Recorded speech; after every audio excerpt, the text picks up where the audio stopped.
അതെ, ഇന്ന് ഞാൻ വന്നിട്ടുള്ളത് പോൺസിൻ്റെ ഒരു സൂപ്പർ ലൈറ്റ് ജെൽ മോയ്സ്ചറൈസറിനെ പറ്റി പറയാനാണ്.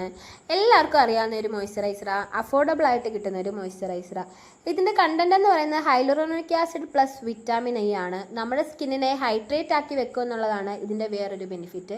നോൺ സ്റ്റിക്കി ആണ് ഗായ്സ്. പിന്നെ ഇവർ പറയുന്നതെന്ന് വെച്ചാൽ ഓയിലി സ്കിന്നുകാർക്ക് സൂപ്പർ ആയിട്ടുള്ള ഒരു മോയ്സ്ചറൈസർ എന്നാണ്. പക്ഷെ ഞാൻ ഒരിക്കലും ഇത് ഓയിലി സ്കിന്നുകാർക്ക് റെഫർ ചെയ്ത് കൊടുക്കത്തില്ല. എൻ്റെ നോർമൽ ടു ഡ്രൈ സ്കിന്നാണ്, എനിക്ക് നല്ലപോലെ സ്യൂട്ട് ആവുന്നുണ്ട്. ഓയിലി സ്കിന്നുകാർക്ക് ഇത് പിമ്പിൾ വരാൻ ചാൻസ് ഉണ്ടെന്നൊക്കെ പറയുന്നുണ്ട്. പിന്നെ നല്ലപോലെ അബ്സോർബ് ആവും. മെയിൻ ആയിട്ടുള്ള ഇതെന്ന് വെച്ചാൽ അഫോർഡബിൾ ആയിട്ട് കിട്ടും. പിന്നെ ഓൺലൈനൊക്കെ ആകുമ്പം കുറച്ച് റേറ്റിനകത്തൊക്കെ ചെറിയൊരു വ്യത്യാസം വരുന്നുണ്ട്. അതായത് ഒരു 100, ഇതിനകത്ത് 100 അല്ലെങ്കിൽ 60 സംതിങ് ഒക്കെ ആണെങ്കിൽ അതിനകത്ത് 148 അങ്ങനെയൊക്കെയുള്ള ഒരു ഇതിൽ വരുന്നുണ്ട്. പിന്നെ ഫ്ലിപ്കാർട്ട്, ആമസോൺ, പർപ്പിൾ ഇതിലെല്ലാം അവൈലബിളാണ്. നമുക്ക് പുറത്ത് എല്ലാ ഷോപ്പുകളിലും ഈ ഒരു സാധനം കിട്ടും. അപ്പോൾ ഇതിൻ്റെ ഡീറ്റെയിൽ വീഡിയോ വേണ്ടവർ കമൻറ്റ് ചെയ്താൽ മതി. ഇത്രയേ ഉള്ളൂ. ടാറ്റാ.